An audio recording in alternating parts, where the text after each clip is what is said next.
एक बार की बात है, शेर को भूख लगी तो उसने लोमड़ी से कहा, मेरे लिए कोई शिकार ढूंढकर लाओ, अन्यथा मैं तुम्हें ही खा जाऊंगा। लोमड़ी एक गधे के पास गई और बोली, मेरे साथ शेर के पास चलो क्योंकि वो तुम्हें जंगल का राजा बनाना चाहता है। गधा लोमड़ी के साथ चला गया। शेर ने गधे को देखते ही उस पर हमला कर दिया और उसके कान काट लिए, लेकिन गधा किसी प्रकार बचकर भागने में सफल रहा।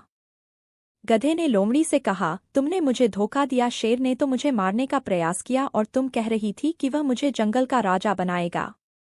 लोमड़ी ने कहा, मूर्खता भरी बातें मत करो। शेर ने तुम्हारे कान इसीलिए काट लिए ताकि तुम्हारे सिर पर ताज सुगमता पूर्वक पहनाया जा सके, समझे? आओ चलो चलें शेर के पास। गधे को यह बात ठीक लगी, इसलिए वह पुनः लोमड़ी के साथ चला गया। शेर ने फिर गधे पर हमला किया तथा इस बार उसकी पूंछ काट ली। गधा फिर बचकर भाग गया।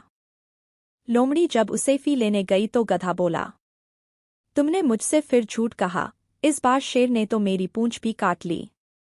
लोमड़ी ने कहा, शेर ने तो तुम्हारी पूंछ इसलिए काटी ताकि तुम सिंहासन पर सहजतापूर्वक बैठ सको, चलो पुनः उसके पास चलते हैं।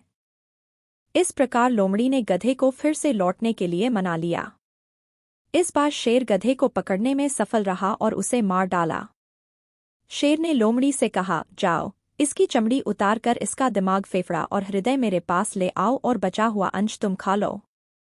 लोमड़ी ने गधे की चमड़ी निकाली और गधे का दिमाग खा लिया और केवल फेफड़ा तथा हृदय सिंह के पास ले गई। सिंह ने गुस्से में आकर पूछा, इसका दिमाग कहाँ गया?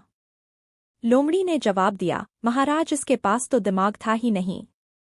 यदि इसके पास दिमाग होता तो क्या कान और पूंछ कटने के उपरांत भी आपके पास यह पुनः वापस आता? शेर बोला, हाँ, तुम पूर्णतया सत्य बोल रही हो। यह कहानी हर उस हिंदू की कहानी है जो 1000 वर्षों से अधिक समय से सभी हिंदुओं को खत्म करने के बारंबार षड्यंत्र होने के बाद भी धर्मनिरपेक्षता में विश्वास करता है।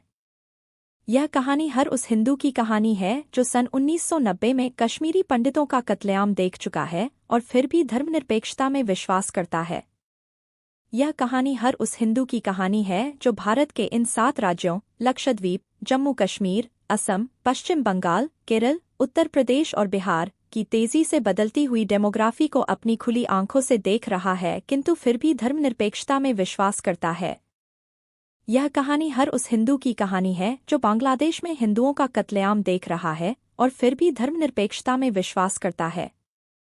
पता नहीं ये लोग उन नेताओं को बार बार वोट क्यों देते हैं जो भारत में रहकर भी भारत के दुश्मन देशों का गुणगान करते हैं, जिन्हें भारत में रहकर भी भारत माता की जय बोलने में शर्म आती है, जो हिंदू होकर भी सनातन और भारत का अपमान सरेआम करते हैं। जय श्री राम।